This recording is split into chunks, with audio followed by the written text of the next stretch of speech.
Hi friends, ನಮಸ್ತೆ. ನಾನು ಈ ವಿಡಿಯೋದಲ್ಲಿ ನಿಮಗೆ ಚಾಕ್ಲೇಟ್ ಎಗ್ಲೆಸ್ ಕೇಕ್ ಹೇಗೆ ಮಾಡೋದು ಅಂತ ತೋರಿಸ್ತೀನಿ.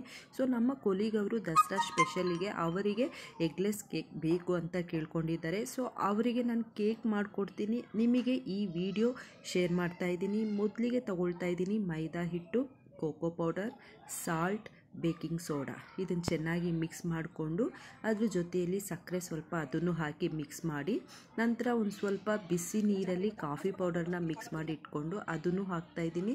ಸ್ವಲ್ಪ ಎಣ್ಣೆಯನ್ನು ಮಿಕ್ಸ್ ಮಾಡಿ ಚೆನ್ನಾಗಿ ಇದನ್ನೆಲ್ಲವನ್ನು ಒಟ್ಟಿಗೆ ನಾನು ಮಿಕ್ಸ್ ಮಾಡ್ತಾಯಿದ್ದೀನಿ. ಈ ಮಿಕ್ಸಿಂಗ್ ಜೊತೆಯಲ್ಲಿ ಸ್ವಲ್ಪ ಮೊಸರನ್ನು ನಾವು ಆ್ಯಡ್ ಮಾಡಿಕೊಂಡ್ರೆ ತುಂಬ ಚೆನ್ನಾಗಿರುತ್ತೆ. ನೀವು ನೋಡ್ತಾ ಇದ್ದೀರಾ, ಅದು ಮೊಸರು ಹಾಕಿದ್ಮೇಲೆ ಅದರ ಒಂದು ಸ್ಟ್ರಕ್ಚರ್ ಹೇಗೆ ಬಂದಿದೆ ಅಂತ ಹೇಳ್ಬಿಟ್ಟು ಅದು ತುಂಬ ಸಾಫ್ಟಾಗಿ ಫ್ಲಫಿಯಾಗಿ ಬರುತ್ತೆ. ಸೊ ಅದನ್ನು ಇವಾಗ ನಾವು ಬೇಕಿಂಗ್ ಕಂಟೇನರ್ನಲ್ಲಿ ನಾವು ಅದನ್ನು ಹಾಕ್ಕೊಳ್ಳೋಣ. ಅದನ್ನು ಹಾಕ್ಕೊಂಡ್ಮೇಲೆ ನಾವು ಅದ್ರ ಮೇಲೆ ಸ್ವಲ್ಪ ಚಾಪ್ ಮಾಡಿರೋಂಥ ಚಾಕ್ಲೇಟ್ನ ಬೇಕಿಂಗ್ಗೆ ನಾನು ಹಾಕ್ತಾಯಿದ್ದೀನಿ.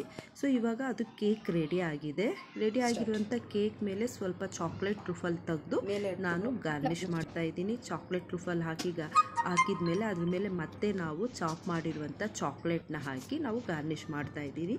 ಈ ಒಂದು ದಸರಾ ಸ್ಪೆಷಲ್ ಎಗ್ಲೆಸ್ ಕೇಕ್ ನಿಮಗೆ ಇಷ್ಟ ಆಗಿದ್ದರೆ ವಿಡಿಯೋ ಶೇರ್ ಮಾಡಿ, ಫಾಲೋ ಮಾಡೋದು ಮರಿಬೇಡಿ. Thank you.